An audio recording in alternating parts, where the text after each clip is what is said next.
P's, please, and C's. Hi, welcome to another episode of Mastermind Bites. My name is Fong. I'm an entrepreneur, business strategist, real estate investor, speaker, and also a best-selling author. And every single day, I help others unlock potentials and guide them to succeed.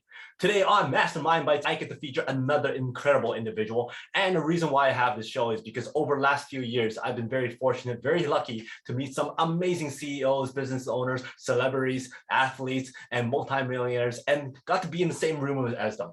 Hear their stories, understand how they became successful, and take those lessons and apply it to my everyday life and business life. And I just wanted to share some of those stories with you and some of those lessons with you as well. So for today's Mastermind Bites, I get to feature Mr. Kevin Harrington.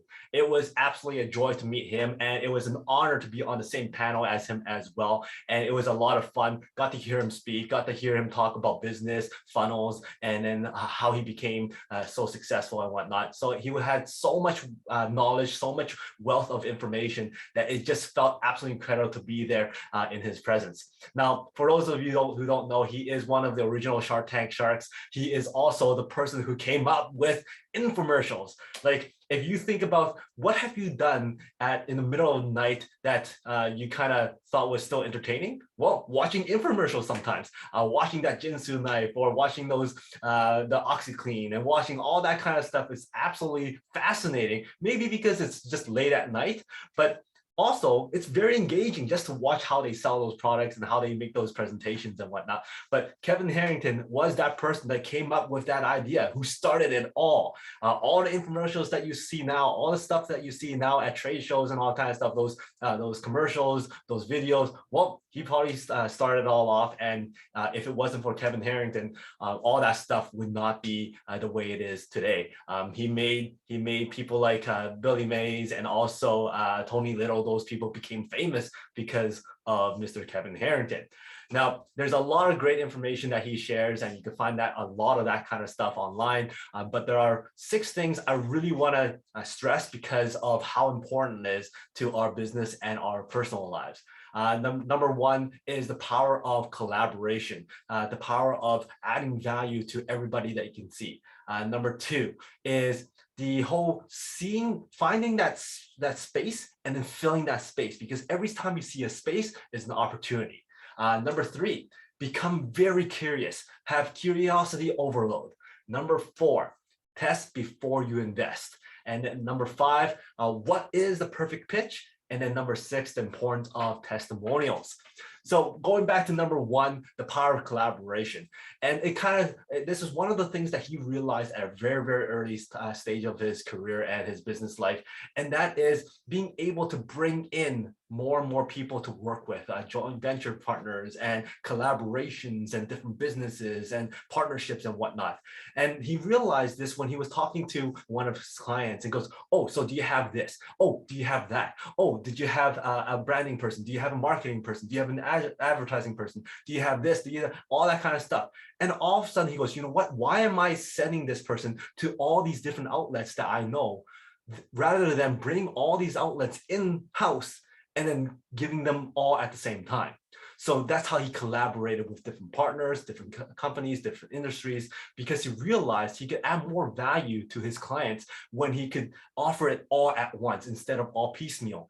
And instead of just all piecemeal, he also did not have to send them off to somebody else. So he kept them within his circle of influence and made sure that all the people he's working with, they're all collaborating, they're all working together, and they're all pushing and cross-promoting each other as well. So that's the importance of collaboration. So how do you do that? How do you find ways to work with other people? How do you find ways to add value to other people and bringing them within your circle, which is very, very important when it comes to business.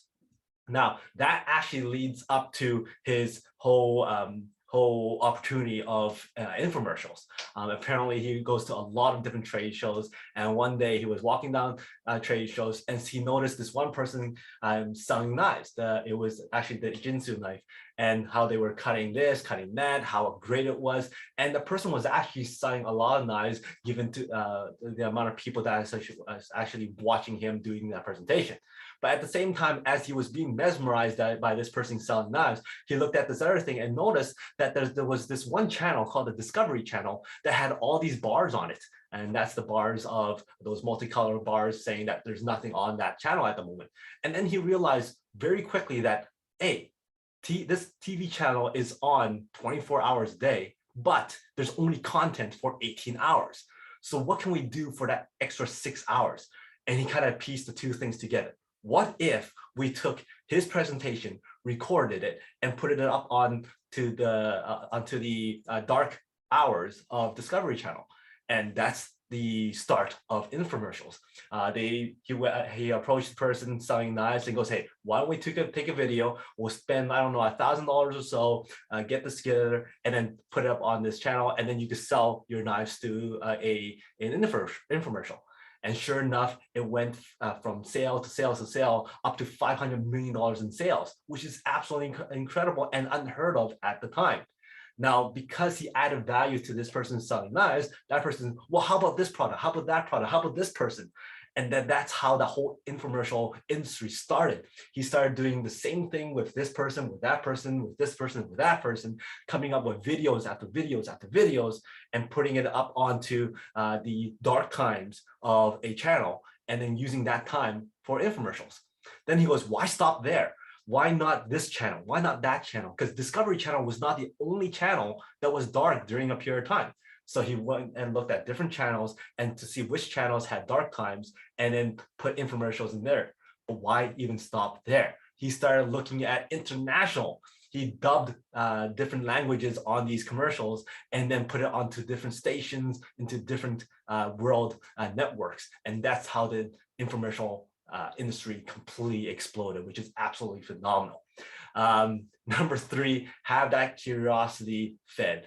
Feed that curiosity and have overload in curiosity. And that's something that he's very good at. That's why he goes to trade shows. That's why he looks at catalogs. That's why he's networking. That's why he's going to all these things all the time, because he wants to feed that curiosity. He wants to see what's the next big thing. He wants to see what's the next trends. He wants to see what's the next hot item. He just wants to be curious as to what's going on in the world and what's going on in different industries.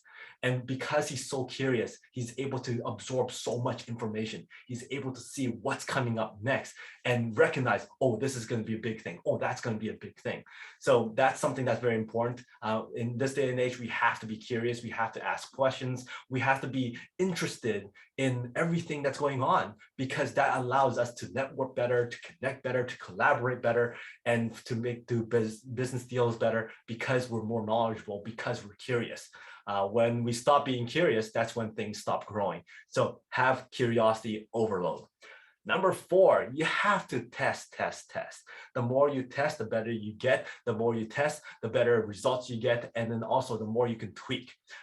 He's always said, test before you invest. That's why within his network, he would actually test certain items before he goes national, before he goes and releases completely into the public. He wants to make sure that his focus group will majority buy the products that they're selling. If it doesn't work out well, he either passes on that product or tweak it and try it again.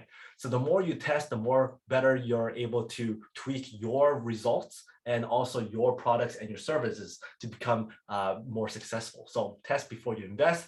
And also when you test, you collaborate with other people, your mentors, your teammates, team members, to see what works best, what works, what doesn't work. And then you can bounce ideas off of. He's always talked about how important mentors are. He's always credited his father to be his very first mentor. So having that person to bounce ideas off, to test ideas off is very, very important. And he highly, highly recommends coaching and mentors in people's lives, especially in business. Number 5, what's the perfect pitch? Well, you need to tease, you need to please, and then you have to seize. So what exactly is that? We'll start off with the tease, which is something attention grabbing.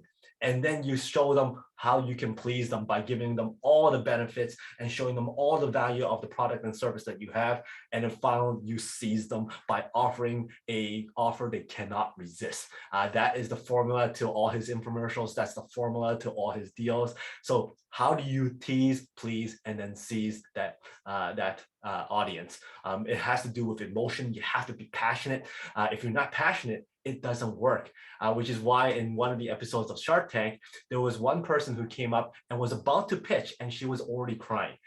Instead of stopping her, they wanted to hear her passion. They wanted to hear her emotions as she was talking about her product and her service. And it was because of that passion, it was because of that emotion that got them to invest. So you have to be able to have that good pitch, but at the same time, not lose your emotion and your passion. Once you start becoming too mechanical, once you start memorizing everything, then it becomes very, very bland, becomes very, very boring. Your emotion, your passion is gone. So adding emotion and passion to your tease, please, and seize is the absolute perfect pitch. Number 6, the importance of testimonials. Now, sure enough, people know what testimonials are. They have people come up with testimonials saying, hey, I love this product, I love your services, but it doesn't stop there. There's many types of different kinds of testimonials. You want testimonials from your customer base. You want testimonials from an editorial, from your consumers, from a celebrity, from a clinical, from professionals, and you just want different types of testimonials so that it gives you a wider range of people that you can impact to showcase how great your product is and how great your service is. Once people from all these different types of testimonials are given, then you're able to really impact more and more people. So those few things are your customers, your celebrities, your clinical, your professional, and also your editorial testimonials are absolutely very, very important. A bonus thing, raise your profile, make sure that you're out there, you build up your credibility, you have books, you have magazines, you do podcast interviews, you're on TV, all that kind of stuff is very, very important to increase your brand, to increase your noticeability in front of people. And then also, you have to fail a lot, which is something he says, because out of 500 plus different types of infomercials and products that he's come up with or he's worked on, only maybe 130 of them was successful that made some money. So don't be afraid to fail. I know that's a lot of different lessons, a lot of great tidbits from Kevin Harrington, but I just really want to stress those because I thought they were very, very important. So going back to do a recap, number 1 is the power of collaboration, adding value to other people. Number 2 is once you see a space, that's an opportunity for you to fill it. That's how he started infomercials. Number 3, become curiosity overloaded. Okay, the more curious you are, the stronger you become, the more you're able to network and build relationships. Number 4, test before you invest. Number 5, what's the perfect pitch? Well, that's tease, please, and seize with passion and emotion. Number 6 is the power of testimonials, the different types of testimonials. And then number 7, raise your profile by being more and more exposed, showcasing yourself, talking more, speaking more, showcasing what you do best. And then also don't forget that failing allows you to grow and grow and grow, because you most likely fail more than you succeed. So those are the 8 lessons from Kevin Harrington. I hope you enjoyed this episode. And if you did, please go back and watch some of my other episodes on Mastermind Bites. There's a lot of great individuals there. And if you like Mastermind Bites, please go back and watch some of my other shows. The Peak Potential Success Show, the Unlocking Your Mind Behind Make More Work Less, and of course, the Make More Mind Bites that's up every single week. So until next time, thank you very much for your subscriptions, your likes, your comments. I love seeing those comments. And then finally, today is the day to unlock your peak potential. We'll see you later.